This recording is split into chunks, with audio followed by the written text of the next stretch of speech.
Well, thank you, Mr. Chairman, Mr. Darrell. Good to see you again, as always. And let me just say that for particularly Senator Perdue, who, like me, comes from the business sector, this is a challenging area. And unfortunately, Senator Johnson and I have worked on this, Senator Ayotte and I have worked on these issues together. There is some progress, and I want to go through in my couple of minutes some of the progress we've made, because this is not an area that's very sexy or keeps people's attention very long.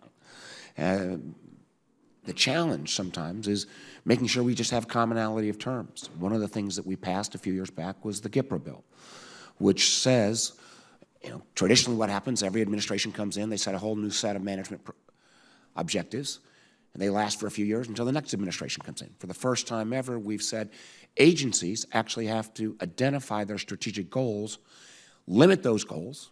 Anybody who's done business knows if you got 30 goals, you don't have any goals. Limit it to 2 or 3, report on them on a quarterly basis. And you've been very supportive of this effort. And for the first time ever, agencies actually have to identify not only their great performing programs, but their 3 worst performing programs. We've got OMB that comes up with an annual list, but if you don't have actually the agencies, the people running these programs themselves, identifying where their problems are, we're not going to get to the bottom of it. And in this year's fiscal 2016 budget, first time ever, we've got some of that data. Last year, this committee worked together and we passed the Data Act. And I think, again, you called, Mr. Darrell, one of the single biggest things you could do to help find and fix wasteful programs. Because one of the challenges is, and the ranking members talked about the Defense Department, but this is everywhere, there's no common definition of what a program is. So somewhere in our budget, something appears as a grant, somewhere else it appears as an expenditure, and the Data Act doesn't go as far as some of us would like, but it really is the first time ever that there's been an effort to try to start some level of consolidation. The ranking member should know, you want to really get a good talking point, there are over 250 separate financial reporting systems just inside the DoD. How do you ever compare apples to apples if you got different financial reporting systems? Again, and I am going to come back and get you a question on this one. An item that Senator Kaine and I have worked with Congressman Whitman over on the House side, the Chesapeake Bay Accountability Act. We got a slew of programs, federal, state, and local around the Chesapeake Bay. This is the first time ever we've tried to say, let's do a cross-cutting budget analysis of all these programs and actually try to evaluate where we get the most value for our dollars. And small area, small segment, but even within the Chesapeake Bay, there are literally dozens of programs, state, federal, and local, and this will be the first time we try to analyze this on a cost-cutting basis. And one that Senator Ayotte and I have worked on,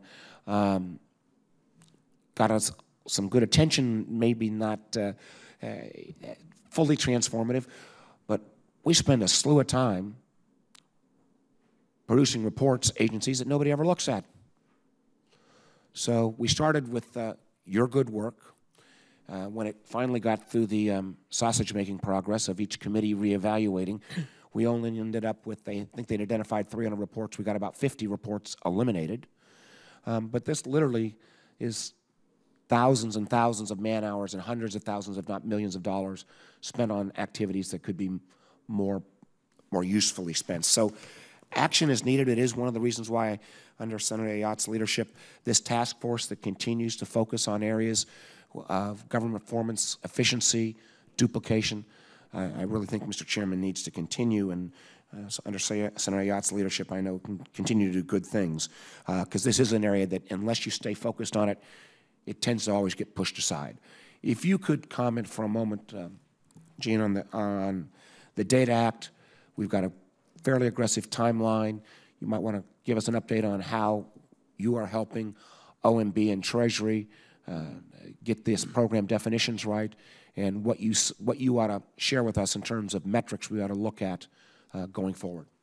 Yes, I think the Data Act is very important, but it has to be implemented effectively. So we are working to monitor what Treasury and OMB are doing to implement it. The first big milestone is coming up in May. In May 2015, they have to produce data standards for the agencies to implement. So we're monitoring what they're doing. They got off to a pretty good start. They're supposed to consult with people, but they're working now to come up with those data standards.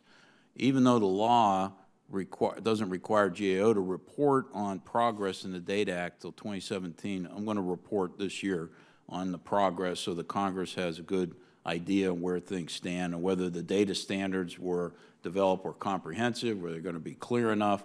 They've also decided that they're going to link the definition of program under the Government Performance and Results Act with implementation of the Data Act, which has some intellectual merit to it, but has to be done properly. Otherwise, you're not going to have the good definition. We've suggested that they use web-based technology so that a lot of this information can be sorted. GPRA requires it to be linked to the program activity accounts in the budget submission, but that's not yet happened yet. So bottom line is they got off to a decent start. I'm cautiously optimistic. There's a lot needs to be done. GAO will be involved early and advising the Congress.